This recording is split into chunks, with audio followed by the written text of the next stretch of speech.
Meus irmãos, bom dia a todos. Nós agradecemos profundamente o convite que nos foi feito, com mais uma vez nós estarmos aqui em Colatina. E eu tenho essa casa um apreço e um grande carinho, até mesmo por vocês, porque eu estou querendo levar todo mundo lá para a Bahia, mas não dá. Então a gente vem aqui, né? Porque é maravilhoso estar sempre no meio de irmãos queridos, amigos. Agradecer a presença de todos os corações que deslocaram dos seus lares para esta manhã iluminada. E os nossos irmãos internautas, companheiros, amigos queridos, que também interagem conosco neste momento tão valioso e tão importante para cada um de nós. Hoje o nosso tema é o Evangelho no Lar, uma luz presente em sua vida. E esse tema ele é tão interessante porque nós espíritas, não foi a doutrina espírita que criou ou revelou esse hábito. Na realidade, quando a conversa se fazia improdutiva, na residência humilde e simples de Simão Pedro, Jesus abre o pergaminho e começa a ler o Evangelho. Naquele momento se planta a primeira semente chamada culto cristão no lar, ou Evangelho no lar. Nós espíritas ainda não temos constantemente este hábito. Segundo algumas pesquisas realizadas, nós deixamos um pouco a desejar. Porque poucos de nós praticam o Evangelho no lar, ou, se pratica, tem assiduidade, a continuidade do exercício e do hábito do Evangelho no lar. Hoje o que nós queremos trazer para vocês não é zerar o assunto, porque nós não temos credenciais e nem especializações para isso. Mas nós queremos aprofundar no sentido espiritual da palavra Evangelho no lar, para que cada um de nós que está aqui entenda que o Evangelho é um instrumento perene para os nossos corações. Quando eu pratico o Evangelho no lar, eu estou me ascendendo espiritualmente aos que estão agregados comigo nesta encarnação, o que nós denominamos família, como também estamos higienizando as paredes dos nossos lares, criando proteções de cortinas fluídicas que impedem acesso daqueles que não estão em vibrações adequadas com que o Evangelho nos plantou. Quando nós viemos para a casa espírita e realizamos o Evangelho no nosso lar, nós estamos criando uma extensão da casa espírita no meu lar. Aliás, parabenizar esse coral maravilhoso, porque eu adoro a música, e perguntar a vocês, vocês sabem qual a arte que Deus mais se aproxima? É a música. Portanto, cantem alegres, né? Ah, mas não sei tocar um violão. Eu ensino. Uma semana você está aprendendo. Um amigo meu falou, não, mas é muito caro. Eu falei, é muito caro. O que você cobra? A boa vontade. Se tiver, você aprende em uma semana. Não tem dificuldade. Mas a música tem essa capacidade de mexer conosco por dentro. Então vamos iniciar o nosso slide e vamos ver o que Emmanuel nos diz nessa mensagem. Se um homem é a partícula divina da coletividade, o lar é a célula sagrada de todo o edifício da civilização. Emmanuel, na realidade, está nos dizendo algo que nós vamos ter que voltar bem atrás, bem atrás. Desde os tempos remotos e tacanhos da civilização humana, houve alguns irmãos que trouxeram uma espécie de tarefas, uma espécie de missão muito especial.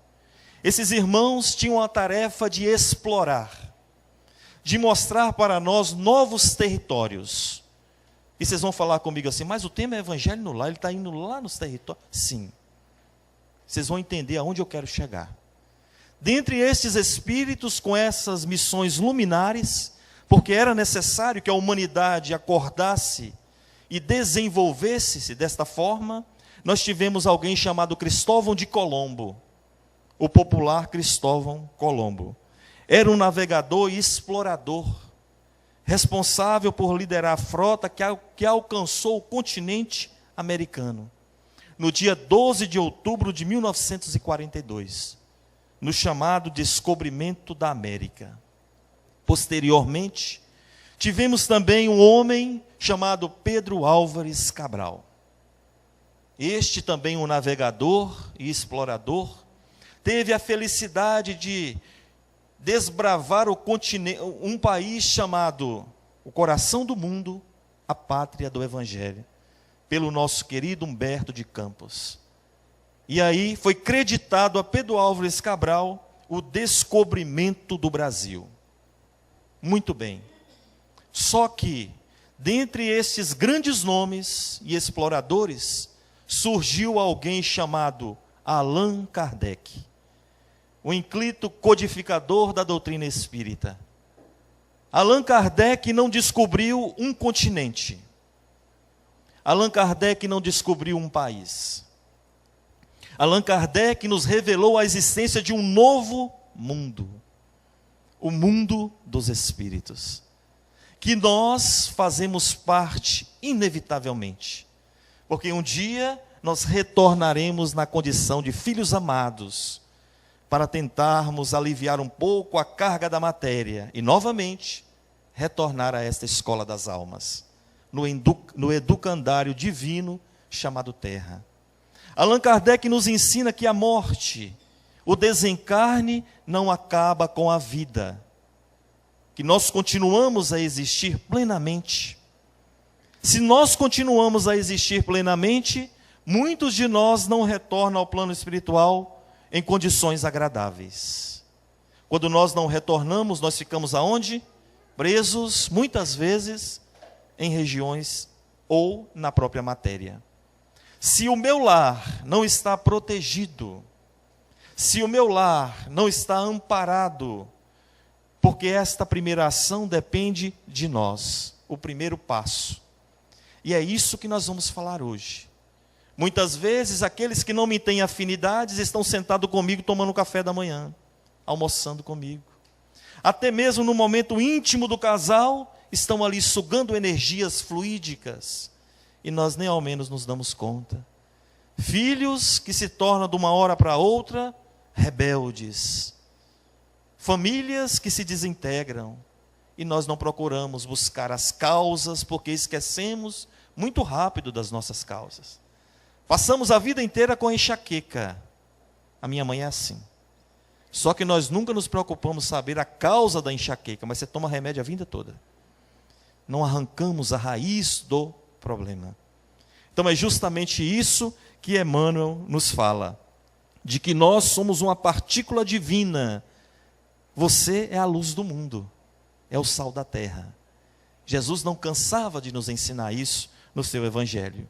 Mas que para que eu possa iniciar o processo da realização do Evangelho no lar, eu tenho que entender o valor de uma única coisa. Isso aqui, a prece. A sua importância, a sua eficácia e a sua ação.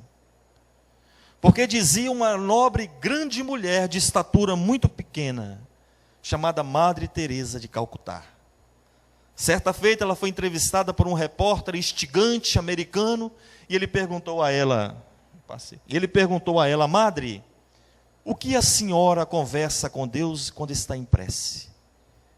Ela virou para ele e disse, meu filho, eu não falo nada, eu só escuto. E ele achou essa resposta tão inteligente, que faz uma contrapergunta. A senhora só escuta, Madre? E o que ele fala com a senhora? Ele não fala nada, meu filho, ele só escuta. Isso é orar.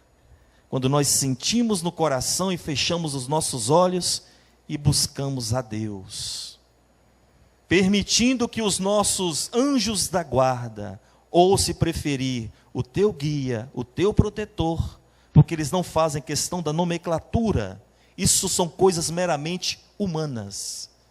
Permitindo que esses irmãos estejam ao nosso lado pelo vínculo da prece. Da prece. Então é muito importante quando nós lemos no Evangelho segundo o Espiritismo, Allan Kardec diz que a missão de um anjo da guarda ou de um espírito protetor é a que de um pai tem para com o filho.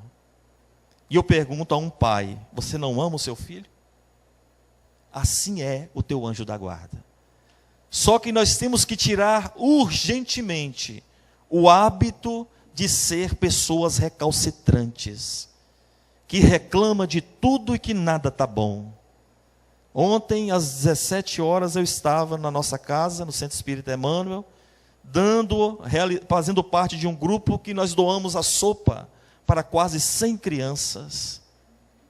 E nós começamos a adentrar na família dessas crianças, porque não basta você dar a sopa. Você tem que conhecer as crianças que vêm na sociedade, as pessoas que estão aqui. Quando nós chegamos na casa de uma senhora com 8 filhos, o marido desempregado, mora em um corredor, que aquilo não é uma casa, um corredor. 4 filhos com hérnia, situação difícil e precisando de uma cirurgia urgente. Aí está o verdadeiro espírita. Muitas pessoas de outras religiões admiram esta doutrina, mas não podem admirar só a doutrina. Tem que admirar os adeptos da doutrina espírita. Essa é a função. Essa é a nossa meta aqui na terra. Porque o poder da prece o poder da prece está no pensamento. Se nós sabemos disso, assim, ela não depende de palavras, de lugar, nem do momento, muito menos da forma que você está orando. Porque o nosso pensamento, a nossa intenção é que vale. Mas quando nós reunimos a família para realizarmos o Evangelho no lar, nós criamos um vínculo que nós chamamos um conjunto de preces, vários pensamentos com um só objetivo. Então a prece em conjunto, ela tem uma ação mais poderosa. Quando todos aqueles que oram se associam de coração ao mesmo objetivo, aí sim, nós acabamos alcançando os nossos objetivos. Não que você só, individualmente, não tenha condições de realizar a sua prece. Portanto, quando nós entendemos a importância, a eficácia e a ação da prece, eu começo a subir o primeiro degrau para que possamos realizar o Evangelho no lar. O que é o Evangelho no lar? Nós sempre fazemos essa pergunta, né? Nos diz aqui, trata-se de um encontro semanal, sendo previamente marcado o dia e a hora, com o objetivo de reunir a família em torno dos ensinamentos evangélicos, à luz do Espiritismo, e sobre a assistência dos benfeitores espiritual. Olha que coisa maravilhosa. Quando nós reunimos aqueles que estão ligados a nós, pelos vínculos da família, nós temos as companhias espirituais mais elevadas no nosso seio da nossa família. É neste momento que são trabalhadas nossas necessidades, as carências que cada um de nós ainda traz. Porque com a prática do Evangelho no lar, nós podemos acender, meus irmãos, luzes imperecíveis e perenes dos ensinamentos de Jesus. E o que hoje caracteriza o seu lar é o nível vibratório das pessoas que estão nele, ou seja, seus habitantes. Ah, mas eu sonho tanto que o meu lar tenha paz, tenha luz e serenidade. Mas se o coração dos habitantes que fazem parte do seu lar estão na incompreensão e na intolerância, não vai conseguir a paz, a paciência necessária. Então a condição vibratória do lar também reflete em nós, e nós refletimos nele. É lei de atração, nós não temos como fugir. Jesus falava, se alguém quiser vir após mim, negue-se a si mesmo. Tome a sua cruz a cada dia e siga-me. Jesus inicia essa passagem assim, se, uma conjunção. Se alguém quiser, ele está fazendo um convite. Jesus nem por amor violenta o nosso livre-arbítrio. E aí quem deve dar o primeiro passo? Somos nós.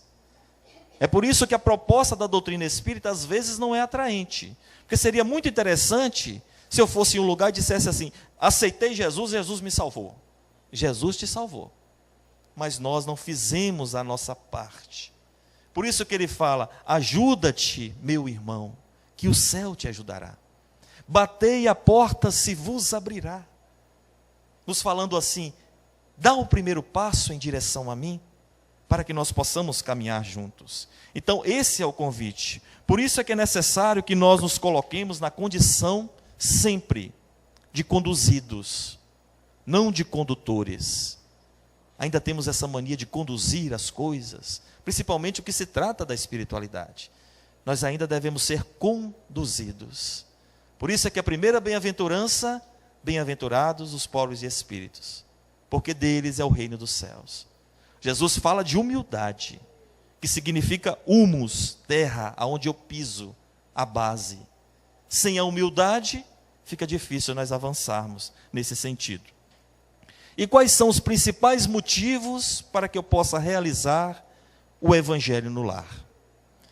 O primeiro motivo, estudar o evangelho à luz da doutrina espírita, possibilitando assim sua melhor compreensão. É mais uma oportunidade que nós temos de unir a nossa família em torno do lar. Porque com este ato eu vou higienizando o nosso lar, com os nossos pensamentos e agregando sentimentos elevados. Nós temos que tomar muito cuidado com os sentimentos, com os meus desejos. Porque diz um grande homem radicado nos Estados Unidos, que se Deus quisesse nos castigar verdadeiramente, bastasse que Ele nos concedesse todos os nossos desejos.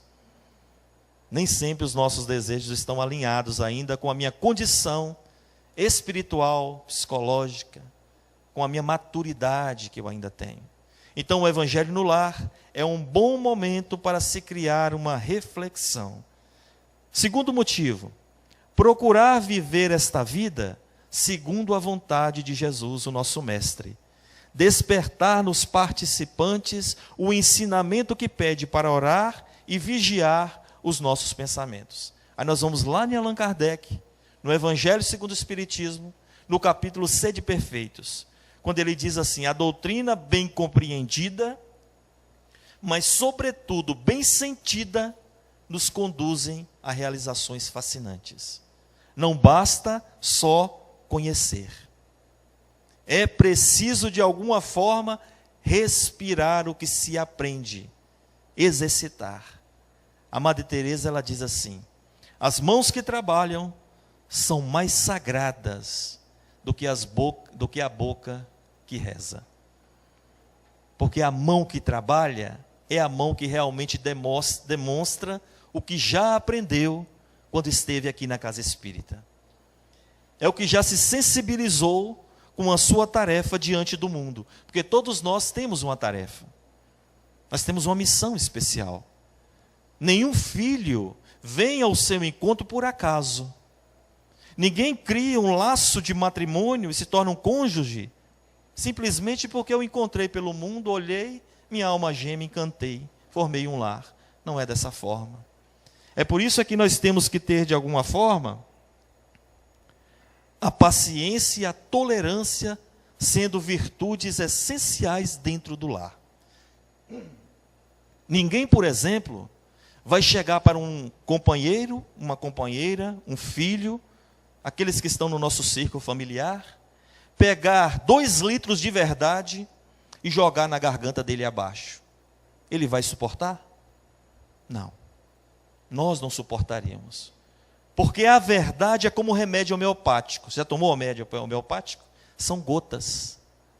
Quando alguém está se desviando do caminho, eu na condição de um pai, de uma esposa, né, de um filho, eu vou lá, chego para essa pessoa e coloco 2 gotinhas na garganta dele. Daqui 1 hora eu volto e coloco mais 5 gotinhas de verdade. É assim que a vida funciona. E é assim que eu vou mantendo a relação no meu lar em harmonia e em tranquilidade. E na terceira, criar nos lares o hábito saudável das reuniões evangélicas.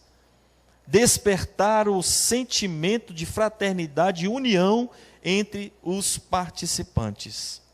Ou seja, é também uma oportunidade de nós reconciliarmos com o próximo. Porque, veja bem que em nossas famílias tem umas querelazinhas que precisam ser resolvidas, não é? que eu nunca vi criatura mais melindrosa do que os adeptos da própria família. Aqui no Espiritismo, acho que aqui de Colatina para cá não existe melindre, né, nas casas espíritas. Mas do meu ladinho para lá, nossa senhora. E é aí que a gente tem que estar lutando pela nossa casa, por aqueles que querem realmente trabalhar. Porque se você vai abrir o Evangelho segundo o Espiritismo, aparece lá a paciência. Quando você está lendo algo que parece que é para outra pessoa, você vira para ela e fala, ó, te falei que você ia cair no Evangelho de hoje? É para você. Como é que nós vamos unir as pessoas de uma mesma família desse jeito? Encontrando no outro a dificuldade dele, expondo, né, para você que tem que fazer isso. Nós não vamos conseguir manter um ambiente em harmonia. É justamente isso, criar o sentimento de fraternidade e união. É por isso que nós praticamos. Recebemos em nossas residências espíritos mensageiros do bem. Isso é muito importante. É a oportunidade que nós temos de agregar no nosso lar benfeitores verdadeiramente espirituais. E eles vêm ao nosso encontro constantemente. E aprender a fixar os ensinamentos do Evangelho para oferecer a outras criaturas. Isso acontece muito conosco lá na nossa casa espírita. Nós participamos da reunião mediúnica e conforme as pessoas vêm chegando à casa espírita, muitos procuram um tratamento. E a doutrina tem ferramentas eficientes, como o passe, a água fluidificada, como o atendimento fraterno. Nós temos muitas e muitas outras. A própria palestra pública. E essas pessoas vêm, com um certo tempo em que nós sentimos que elas estão mesmo em afinco para procurar se harmonizarem, a própria espiritualidade pede para que nós possamos ir na residência dessas pessoas, efetuar uma quantidade de evangelhos, porque aí vai se tornar uma extensão do que ela está frequentando. E nós vamos. Tem uma equipe em nossa casa preparada para a realização do evangelho no lar. Quando nós chegamos lá, nós já tivemos a grata satisfação de ver que não só as pessoas que fazem parte daquele núcleo familiar, espíritos que ali estão recebendo o auxílio, como outros que vêm ao encontro daquela luz e que oferece já condições vibratórias e meritórias para poder ser acolhido pelos nossos irmãos. Então, realizar o evangelho no lar não é simplesmente sentar com a família. É algo maravilhoso. A sua casa, sua residência se adentra e se abre à própria luz. É por isso que nós temos que entender, à luz do Espiritismo, o que vem ser a realização do evangelho no lar. O Virgílio me deu aqui, que a sociedade aqui, ela tem uma orientação como se realizar o evangelho no lar. Finalidades, benefícios, participantes do culto, livros utilizados, o roteiro de implantação. Não é nada difícil. E esse prospecto vai estar ali, na recepção. Quando saírem, os irmãos peguem, deem uma lida. Comecem a praticar este evangelho. Você vai sentir a diferença imediatamente no seu próprio ambiente familiar. E por último, conseguir no lar e fora dele o fortalecimento necessário para enfrentar as dificuldades materiais e espirituais que surgem no nosso dia a dia. Quando eu estou realizando o evangelho, é o que acontece aqui na casa espírita. Nós chegamos aqui, assistimos uma palestra, tomamos o passe, saímos muito mais energizados do que quando entramos. E muitas vezes nos bate uma saudade de voltar novamente. É nosso espírito sentindo a necessidade de se alimentar. E é justamente esta extensão no evangelho no lar que vai suprir esta necessidade, sendo um instrumento valoroso para os nossos corações. E por que fazer o evangelho no lar? Quais são as suas finalidades? Primeiro, estabelecer uma proteção magnética em volta do lar, protegendo-o das vibrações inferiores e auxiliando os moradores a se harmonizarem. Tem uma foto que eu consegui, que ela vai mostrar mais ou menos de como realmente está o seu lar neste momento, se você tem a retidão de praticar o evangelho no lar. Ela estaria desse jeito, ó. Vocês estão vendo aqui ao lado as ondas vibratórias, é porque aqui não dá para ver um pouco direito, mas vocês podem ver que há uma proteção em volta desta casa. É justamente as barreiras de proteção magnética que só adentram neste ambiente espíritos que estejam em estados vibracionais compatíveis. O que é isso? Quando um espírito que está na sua casa, na condição de guia e protetor, porque cada residência há um, como na sua rua, no seu bairro, na sua cidade, damos ou não damos trabalho para a espiritualidade? Muito. Além de ter este que está ali protegendo e zelando pelo seu lar, eu não estou contando o que te acompanha como um guia, como aquele que te protege, que quer realmente o teu bem. Então essas faixas magnéticas nós chamamos de cortinas fluídicas de proteção. Aqueles que não estejam compatíveis com o Evangelho, com esse novo jardim que surge no seio familiar, não consegue adentrar nas portas do teu lar. Olha que coisa maravilhosa. Até os benfeitores espirituais pedem licença para adentrarem no lar. E mais na frente nós vamos ver que um lar com esta aparência vibratória é capaz de servir como um posto de socorro para os espíritos que aqui trabalham em salvação. Não está indo fundo? O negócio está começando a ficar bom, né? Porque quando eu for fazer o meu evangelho, eu vou lembrar. Não é só eu e minha família. Existe um agrupamento de irmãos que aqui estão. E neste lar, no meu lar, pode ser também um pouso de descanso para os nossos irmãos. E ele diz aqui, o evangelho no lar como instrumento de evolução. Se nós olharmos lá em cima, eu tentei fazer por etapas, mas eu não consegui. Nós vamos ver palestras. É a primeira coisa que se realiza são as palestras de domingo, ou em algumas casas de terça, quarta. Mas nós temos que entender que esse trabalho aqui das palestras que a sociedade realiza, é para que possa agregar em nós o conhecimento. O conhecimento. Porque se não é assim, a grande maioria de nós faz o quê? Rapaz, eu fui numa palestra domingo, lá na Sociedade Colatinense. Que palestra é aquela? Nossa, mas ele colocou um tema tão interessante, mas tão interessante. Isso ele conversando com um amigo.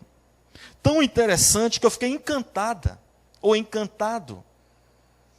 Aí ele vira para ela e fala assim, mas o que ele conversou? Não sei, eu só sei que a palestra era tão boa. Não entendeu nada o que falou aqui. Não, eu não sei te dizer, mas a energia, que é justamente isso que nos favorece. Mas e o tema que foi proposto e a mensagem que foi passada para cada um de nós? Então, está atento às mensagens e os temas que são colocados aqui na sociedade. Então, essa é a palestra. A função também das palestras é a reforma íntima. A reforma íntima de cada um de nós. Tem um amigo meu que fala, Denilson, eu não gosto dessa palavra reforma. Eu gosto de transformação. Eu falo, no dia que você chegar nesse patamar, que você der esse pulo, você me fala. Porque nós temos que ir reformando aos poucos. A natureza não dá saltos. É por isso que a palavra, a Kardec sempre usou ela, reforma íntima. A cada vinda aqui, nós reformamos alguma coisa. E levamos algo de bom ao nosso retorno. Passamos para o passe. Tomamos os passes, energizamos, e depois, junto tudo isso, cria-se um crescimento espiritual. A grande novidade é, se você realizar o seu evangelho no lar, você está recebendo todo esse conjunto que está aqui em cima. Todos eles, as palestras, estamos nos reformando e recebemos os passes, mesmo não sentindo a presença deles. Então, se eu estou de alguma forma estagnado, eu estou criando os vínculos do egoísmo, do orgulho, agregando em mim. Mas se eu estou evoluindo, eu tenho a caridade para comigo. Por isso Allan Kardec fala assim, se o Espiritismo é a verdade que deve transformar o mundo, é que tem por base a caridade. Com a caridade nós abençoamos o próximo. Com a caridade somos abençoados por Deus. Então, quando nós estamos exercitando o Evangelho, nós estamos, na realidade, sendo caridosos conosco e para com aqueles que estão ao nosso lado, naquele momento. E o que é vibração? Será que nós sabemos realmente? O que vem ser a vibração, porque nós precisamos saber o que é vibração, para que eu entenda como está o padrão vibratório do meu lar. O padrão vibratório de uma casa espírita se estende por quadras e quadras. São as proteções que estão aqui.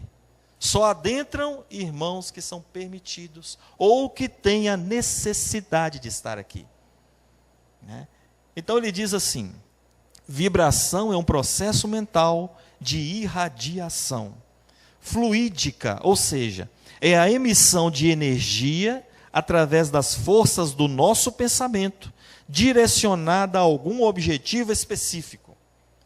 Quando eu saio da sociedade e vou para o meu lar, se eu não manter o mesmo objetivo, eu estou vibrando de maneira equivocada dentro do meu lar.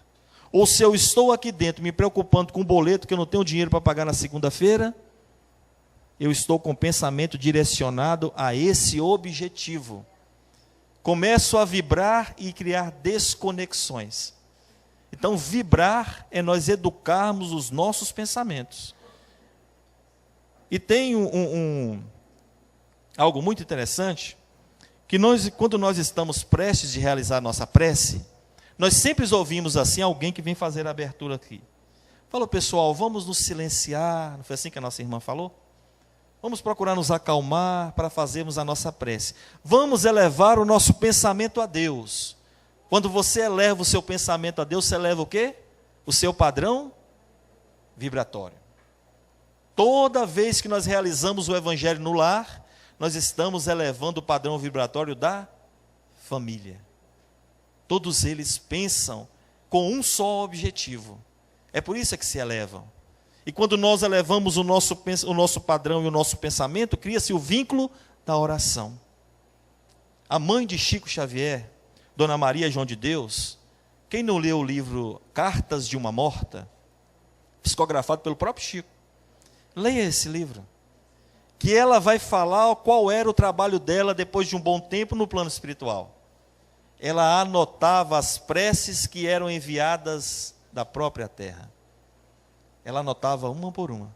Havia preces que eles não conseguiam, a equipe, não conseguiam anotar, porque ascendiam o grau e o patamar que eles estavam. Como naquele livro Entre a Terra e o Céu, onde naquele momento a prece de uma jovem de 16 anos, onde a mãe se encontrava debilitada, alcança patamares superiores. Um dos benfeitores que acompanha André Luiz diz: essa é uma prece refratária.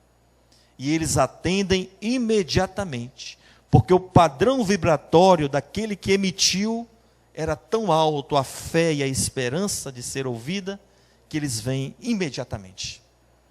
Então, quando nós pedimos, eles vêm ao nosso encontro. Então, esse é o processo. Porque nós vibramos bem quando nós aprendemos a fazer o que nós chamamos de silêncio interior. Divaldo Franco, através de Raul Teixeira, narra uma coisa, um fato muito interessante que Divaldo passou.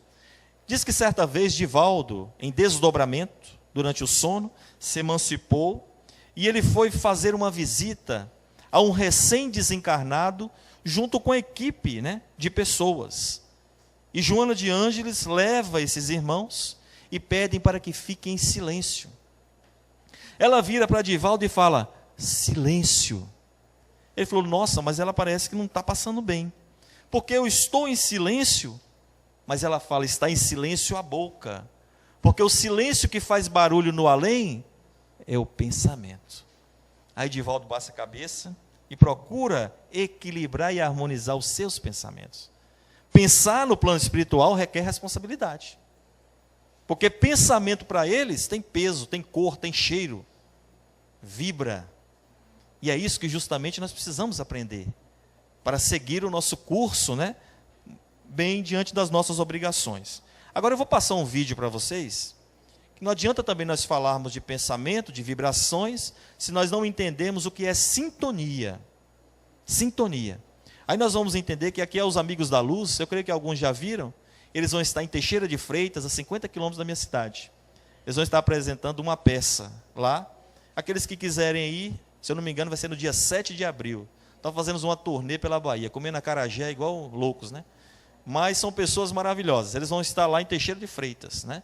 E nós vamos passar esse vídeo, eu quero que vocês prestem atenção para a gente ver. Não adianta, Ronaldo, a culpa é sua. E agora nós estamos sem telefone. Ah, mas que novidade, né, Júlia? A culpa é sempre minha. Se eu esqueci de pagar, você também esqueceu. Mas a responsabilidade de pagar a conta dessa casa é sua. E a sua cabeça não tá aqui. Onde é que anda essa sua cabeça? Minha cabeça tá no mesmo lugar, Júlia, tá? Mas tô cheio de problemas e cheio de você.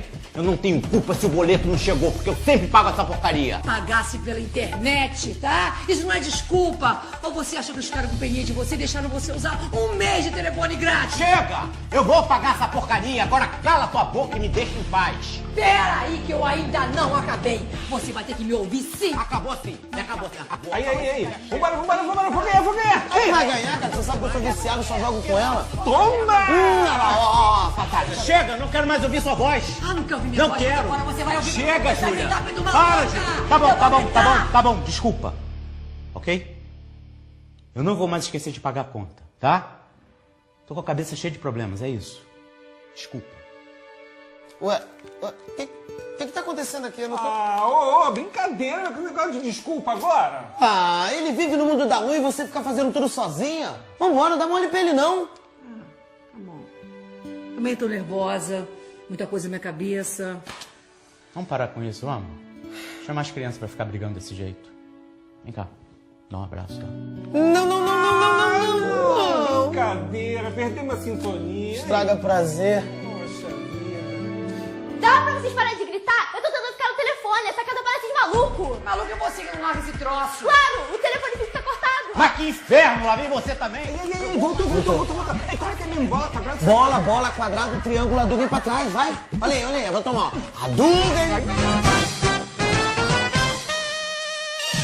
Entenderam como é importante nós não mantermos esse tipo de sintonia dentro do lar? Porque quando nós criamos a sintonia, nós começamos o quê? A vibrar. Vibramos e eles vão justamente onde nós apresentamos as nossas fragilidades. Certa vez perguntaram a Chico assim, Chico, uma senhorinha, né? Se as pessoas que querem nos fazer mal, que trazem ainda a maldade no coração, conseguem fazer? Aí Chico falou com ela assim, olha, se na casa tiver um buraquinho, a pedra entra. Ou seja, são as brechas que nós abrimos para que eles possam atuar. Então eu não gosto muito dessa expressão obsessor, mesmo nossos irmãos menos felizes. Então esses irmãos, quer queira ou quer não, nós ainda estamos com eles, agregados por algum erro ou equívocos do passado, onde com certeza isso irá se reparar em algum momento, né? Então, quando a gente lê aqui, se as vibrações emanadas no lar são negativas, condensam-se formando nuvens escuras e doentias, que não são visíveis ao olhar humano. Entretanto, elas existem. Quer ver como isso existem? Médiuns. Quando o médium adentra em uma residência, que ele sente um ambiente que nós denominamos às vezes carregado, quando o médium entra, o que ele faz? Nossa, o ambiente está meio sufocante aqui dentro, não está legal, mas fica para ele, gente, não vai falar para o dono da casa, né? Senão ele sai de lá correndo. Então, ele fica com essa sensação.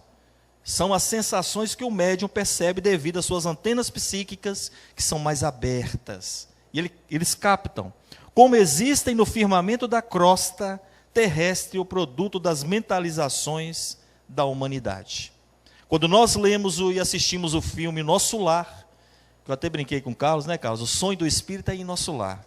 Vocês têm nossa cola, não tem? Colatina? Nossa colatina. Então aqui em cima tem a nossa cola, não é? Um lugar maravilhoso. Agora tem que merecer para estar lá. Então a gente precisa mesmo trabalhar nesse sentido. Mas voltando, quando a gente assiste o filme Nosso Lar, nós vamos perceber que Lísias tem uma prima, não sei se vocês lembram, que ela estava noiva e desencarnou. E retorna ao plano espiritual, só que ela não aceita. Então ela quer de alguma maneira voltar e ter novamente com o noivo. Só que aí ele explica para ela todo o processo, o que acontece. O que ela faz? Ela foge. E ela foge e para em uma região muito triste, porque ela não tinha ainda condições vibratoriais para suportar aquele ambiente. E ela cai e Lísias consegue resgatá-la. Vocês vão encontrar isso também no livro. Onde é que ela conseguiu, até onde ela conseguiu ir? No que nós denominamos de umbral grosso, umbral médium. Esse umbral grosso, para que vocês possam ter ideia, segundo a espiritualidade, ele tem 50 quilômetros de extensão. E foi criado pelas nossas próprias emanações. São as mentes ainda em desajustes. Cria-se esta zona e muitas vezes ali estão. Então, para que a gente possa entender como é importante que cada lar também tenha o produto das suas próprias mentalizações. Então, isso é muito sério e é muito importante. Que eu não saia da casa espírita ou de igreja qualquer, ou de segmento qualquer religioso, aqui um amor, meu irmão, meu fofo, meu querido. Quando eu chego em casa, chutando as portas, me torno um tirano. Aí não tem fundamento. Nós precisamos plantar o jardim do Evangelho, mas você precisa regar, precisa cuidar, precisa adubar. E seguindo em frente, por que fazer o Evangelho no lar? A resposta que nos diz: quando as pessoas de uma família estão juntas em prece, elas recebem o auxílio dos espíritos evoluídos que acompanham a reunião. Então, quando você tem conhecimento do que nós estamos falando aqui, não é que você vai ter a obrigatoriedade, não. Você tem o dever de realizar o seu Evangelho. Nós não precisamos de palavras pomposas, de preces altíssimas, não. Precisamos do sentimento verdadeiro no coração. A humildade, para que esta família comece a se habituar com essa nova proposta de Jesus. Por quê? Porque nem todo mundo, meus irmãos, retorna à pátria espiritual em condições de equilíbrio e de serenidade. Muitas vezes nós retornamos levando algumas mazelas. Por exemplo, quem já não ficou magoado com alguém? Muita gente. A gente se sente ofendido. Agora, será que a gente já procurou entender por que eu fico ofendido? Geralmente eu coloco toda a minha expectativa numa pessoa, aguardando que ela faça aquilo por mim. Quando ela não realiza, eu fiquei magoado. Nós nos magoamos. Você imagina no dia da crucificação de Jesus, quando ele foi primeiro traído, depois foi negado 3 vezes, e no momento em que ele estava preso, os 9 fugiram. Ficou só um. Quem é o nome dele? João. Era o mais novinho deles, né? Ele ficou no momento em que Jesus passou por tudo aquilo. Jesus, no momento em que foi crucificado, no momento final, ele olha para cima e diz: magoei com todo mundo. Cadê o povo? Todo mundo fugiu? Não. Perdoa-lhe, Pai. Eles não sabem o que fazem. Perdoou a cada um de nós. Olha que alma sublime. É esse Espírito que quer estar contigo no teu lar. E nós muitas vezes não temos o compromisso. Porque quando nós nos perdoamos, nós trazemos o quê? Mágoa. E a mágoa é um sentimento tão corrosivo que ela impede a multiplicação das células no teu corpo. Os cientistas já conseguiram afirmar através da ciência que ela gera até mesmo câncer. Porque a mágoa é um veneno que você toma e que deseja que o outro morra. É assim que funciona. E quando eu começo a alimentar isso por muito tempo, chega uma hora, porque nós temos aqui, tivemos hora de vir e nós temos hora de retornar. Então a gente tem data de validade na matéria. Já pensou? Eu não consigo perdoar. Você retorna levando contigo esse sentimento ruidoso por dentro. E aí nós queremos ir aonde? Naquele que me prejudicou. Aonde que ele está? Dentro do lar dele. E eu vou ficar onde? Lá dentro. Desarmonizando para que eu possa atingi-lo de alguma maneira. É bem-vindo ou não é o Evangelho no lar? Né? Continuando, ele diz, no livro Missionários da Luz, isso aqui ele diz: porque onde estiverem reunidos em meu nome, lá estarei presente. No livro Missionários da Luz, há um capítulo que diz proteção no lar. Se os meus irmãos ainda tiverem a oportunidade, ou os que já leram, leiam este livro. Depois desse tema, ou depois de qualquer tema, leia este livro, Missionários da Luz. Pede presente para a Virgília, Isso tem um coração desse tamanho. Se não tiver aqui, ele dá um jeito, né? Porque esse livro é maravilhoso, gente. Vai contar justamente como estão as nossas famílias nos dias de hoje. O que nós podemos fazer, os recursos, para que eu separei só uma pequena parte, para que vocês possam ver. Quando André Luiz diz assim: assim, após horas de excursão fadigante, que Vicente e eu estávamos positivamente exaustos, Aniceto, que era um benfeitor, convidou-nos amavelmente: vamos ao reconforto, ou seja, vamos descansar um pouco. Vocês estão fatigados. Irei mostrar a vocês que o nosso lar tem igualmente alguns refúgios na crosta. O que ele está falando? Que o nosso lar, que era a colônia deles, a cidade espiritual, tinha uma representação da energia que habitava em nosso lar em uma residência. Assim também nós podemos fazer nas colônias que estão sobre Colatina. E eles utilizam esses recursos, porque a nossa esfera ainda é muito densa, é muito pesada. Depois que o espírito adquire e passa a se respirar num ambiente mais leve, ele sente dificuldades quando retorna aqui. E ele continua dizendo assim: aquela residência de aspecto humilde que alcançávamos agora proporcionava-nos cariciosa impressão de conforto. Estava lindamente iluminada por clarões espirituais. Notando nossa admiração, Aniceto indicou a casa pobre e falou: teremos aqui o nosso refúgio. É uma oficina que representa nosso lar. É o lar de Isabel, viúva de Isidoro. Quem já leu esse livro? Pode levantar a mão para mim? Já leu? Já leu? Já leu? Já leram? Eu pergunto a vocês, a esposa aqui, ó, de Isidoro. Isidoro já desencarnou, era esposo dela. Ele ficou na condição de protetor do lar, porque tinha merecimento. Ela tinha 5 filhos, 4 filhos, se eu não me engano. Aqui, a Isabel. A Isabel no livro fala que ela era espírita? Fala?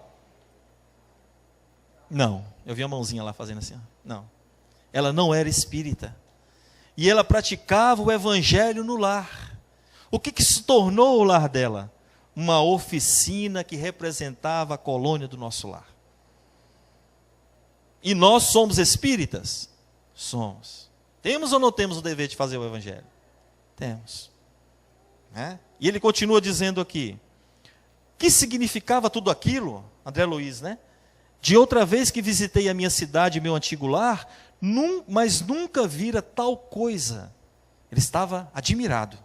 Aniceto, compreendendo-nos a perplexidade, explica: os irmãos que nos saudam são trabalhadores espirituais que se abrigam nessa tenda de amor. Era uma tenda de amor.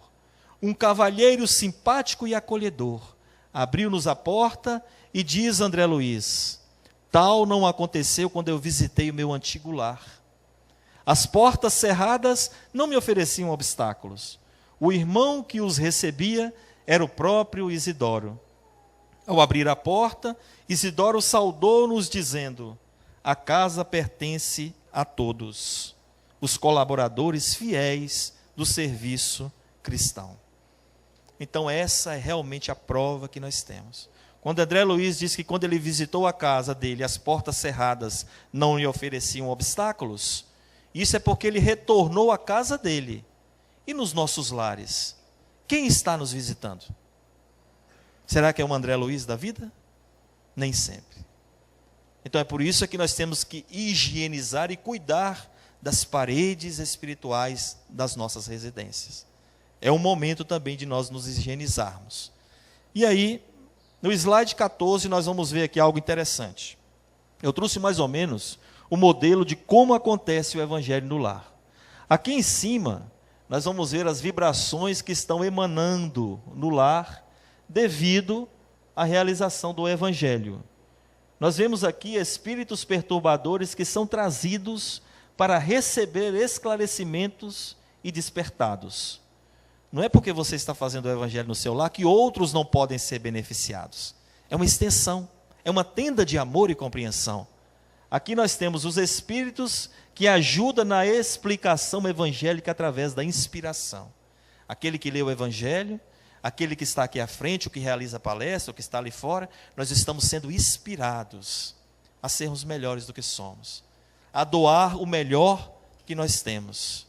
Isso acontece muito entre nós. E aqui, nós temos aqui do outro... Deixa eu voltar aqui. Nós temos aqui do outro lado, o mentor espiritual na abertura do evangelho. E embaixo, entidade ignorante fugindo ante o contato com as vibrações positivas. Infelizmente, eles não conseguem ficar presentes, porque não oferecem condições e porque eles mesmos não aceitam ainda. É um processo temporário, porque cedo ou tarde eles também estarão inclusos, como disse Jesus: nenhuma ovelha se perderá do meu rebanho. Mais na frente, as entidades infelizes chegam a sentir verdadeiros choques ao tentarem intrometer nos lares que praticam o evangelho. Então, tudo está relacionado com o nosso merecimento.